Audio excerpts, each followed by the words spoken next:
Win a Pageant episode 54. I created this step-by-step process after training thousands of women across the U.S. to win. Now you can have access to these winning strategies when you join me every Wednesday. Let's win a pageant. Hi, beautiful. Welcome to another episode of Win a Pageant. I'm your coach, Alycia Darby. Now today's episode is going to be a little bit different. You know, I get a lot of questions over email mostly, but also over social media. Quick questions that have a pretty short or to the point answer. And I always respond to anyone who messages me or emails me. So if you've got a question, don't be shy. And a few weeks ago, I posted some of my answers to your questions on a YouTube video, but I wanted to make sure that you got the answers here too. There's some really, really great questions in here. Most of them are about wardrobe choices for various phases of competition, and there's also a big whammy at the end about current events.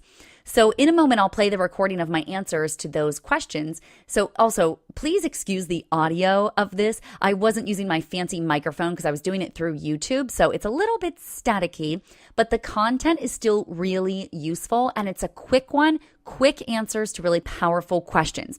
If you've ever got a quick question like this, please just shoot me a message online or even over email to Alycia@winapageant.com. It's spelled Alycia at winapageant.com.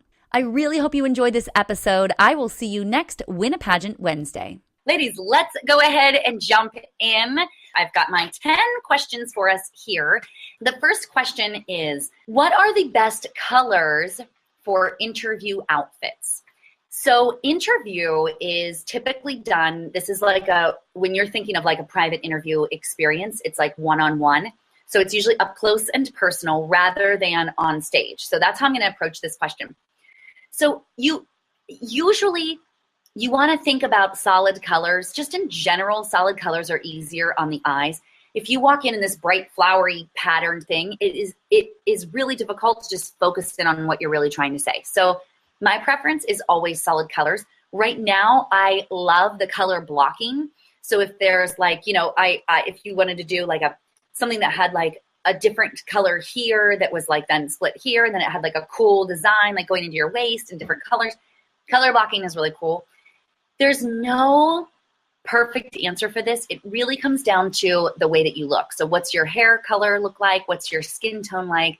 I was just working with a client who is very fair skin. So you don't want to wear the same color skin, same color dress. Okay, so if your skin is like my skin and which is like somewhat fair, and you're wearing a same color dress that's like beige or something, it's gonna phase you all out. You want to have some type of contrast with that. Okay, but you don't want to go with neon nothing. Okay, because it's gonna hurt people's eyes. So think about just real life stuff. Don't show up in neon yellow or hot pink or something kooky, okay? Just be appropriate.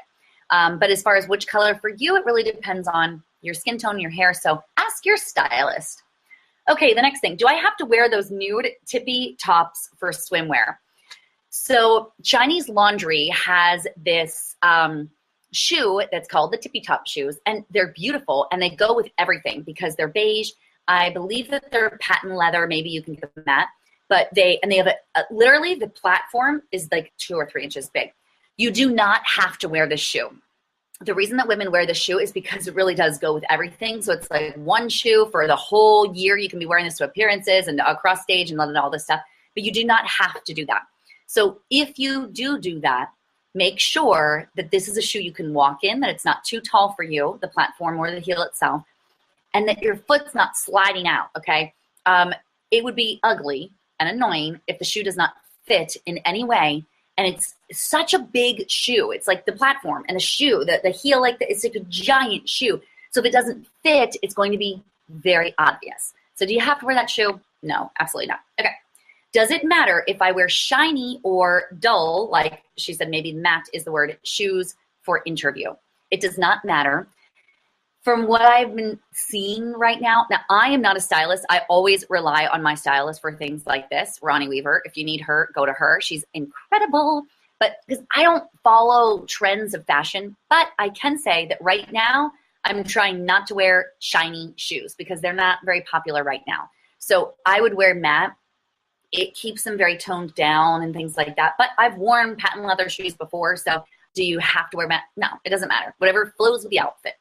Is it okay to have my evening gown not quite touch the floor? It's okay, but it's not preferable. When you're walking, your foot should, like pretend this is the dress and this is your foot. When you're walking, it should brush through the dress, but then as you take a step, the dress should cover your feet again, so that when you're standing still, it's completely covered. It should be gracing the floor in the heels that you're wearing on stage. The only exception to this would be if the dress is like really difficult to walk in, or if you picked a ridiculous pair of shoes or something and you have to manage it in a way. What you do not want is to be standing there and the audience or the judges, remember the judges are sitting like right at the edge of the stage so they can see straight out what's happening.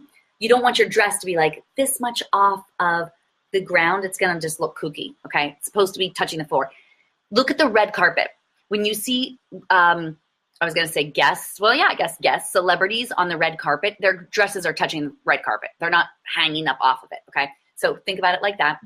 Although once I had a dress this was for Miss California pageant, and it was altered incorrectly, and I got it back days before the pageant, and I was pretty much like, oh, well, nothing you can do about it now. So I was like, who cares? I wore the dress. In the front, it had a slit, and the slit was cut extra high. So as it was coming down, imagine these are my feet, and it's coming down. I'm going to try to do this for you.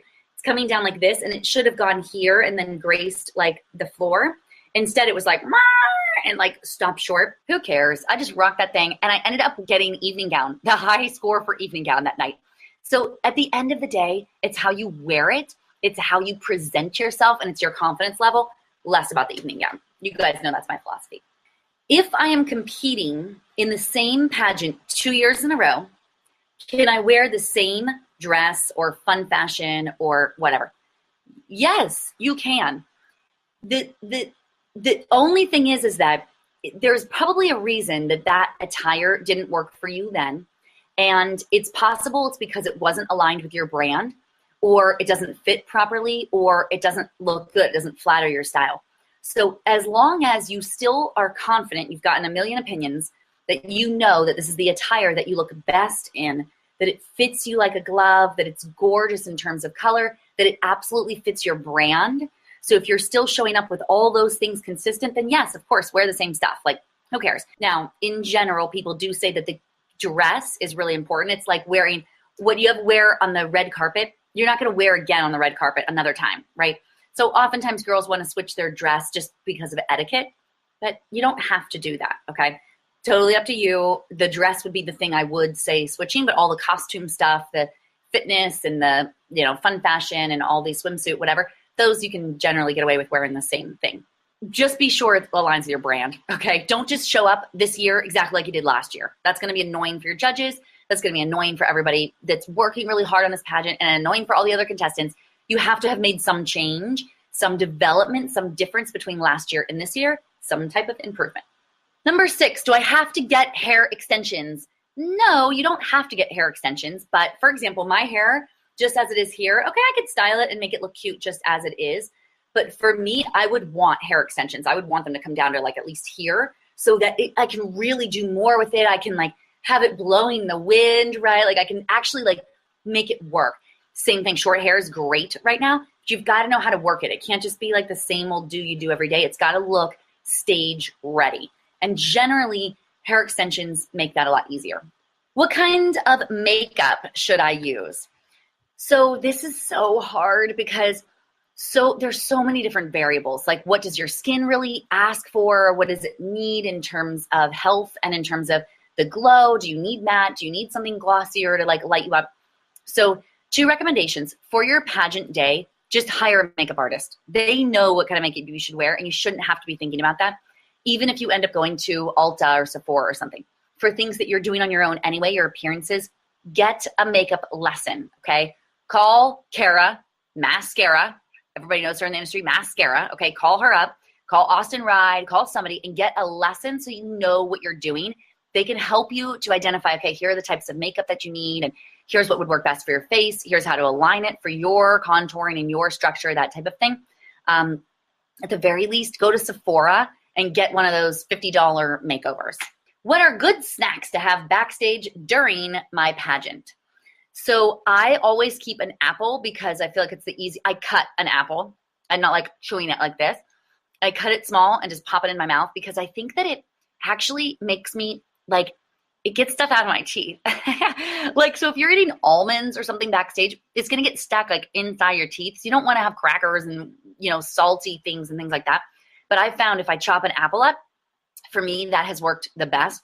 Also bring a toothbrush. And then of course, then you also have to bring all of your lip makeup, liner and gloss and lipstick and all that. You have to redo that. So you're going to eat, brush your teeth, and then redo your lip makeup. So that's what I would suggest. How can I avoid or treat blisters at the pageant? There's this incredible product by Band-Aid brand called Blister Block. So 2 things, you got to get Blister Block that you would use the day of your rehearsals and things like that, because Blister Block actually is like a friction stick. So it looks like a super tiny deodorant, and you roll it up and then you put it on wherever your skin, wherever you're getting blisters. And it makes your shoe or whatever's rubbing against it, your socks or whatever, rub over top of it. So it's like this like waxy thing, so it doesn't rub a hole onto your skin. That's thing 1. Thing 2 is when you're doing your pedicure before the pageant, ask them to not remove any calluses. Keep your calluses because you're going to need those. Those are protecting your feet already when you're on the stage in your pageant. So keep your blisters or keep your calluses so you don't get blisters. The final question is, other than watching the news, are there any great resources for catching up on current events? Yes. So my biggest suggestion is to sign up for CNN or Fox or whomever, one of your favorite shows. Oftentimes you can sign up for highlight text messages. So you can get an actual text on your phone for anything major that's happening in the world. I remember years ago, that is how I found out when Michael Jackson passed away. It was like awful. It was like, bzz, bzz. I was like, oh, what's happening in the world? And I'm like, what? That's crazy. So I remember that exact moment, and I didn't have to wait till later. And in fact, Farrah Fawcett, I think, died that same week. So those 2 things were happening on my phone. So that is a really great resource. The other thing is Valerie Hayes. If you haven't met Valerie Hayes yet, she is a pageant coach in the industry.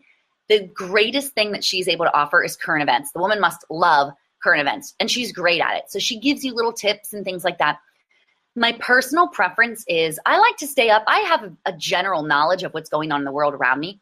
But in pageantry, I don't drive myself crazy trying to think of every little thing about current events because it will drive you crazy. You're never going to know everything about everything. You're not like, sign up to be the president or something, okay? So you do not have to be an expert on all things political, but rather you should probably know some stuff about what's going on in the world. So following your favorite station, Snapchat, is a really great place to get those current events. They have, channels now that you can follow your favorite channel, whether it's Fox or CNN or anything like that, sports, ESPN, to really get the highlights on what's going on in the world. Okay, so those are my answers to all of your questions. My name is Alycia Darby. I am the host of Win a Pageant podcast. You can find that with more pageant tips at winapageant.com. Until next week, I'll see you guys soon. Bye-bye. Hey there, I'm Alycia Darby, and I just want to say thank you so much for watching that last video. If you totally loved it and got something from it, would you just click subscribe right here to subscribe to our YouTube channel? Hey, I am here for you, and I've got so many more trainings and videos for you. In fact, this one would be a really great one to watch next. Or if that topic doesn't interest you, then try this one. It's my most recent video training. So I think both of these would be really great for you. Thank you again so much for subscribing. I am honored to be your coach. I'll see you again soon.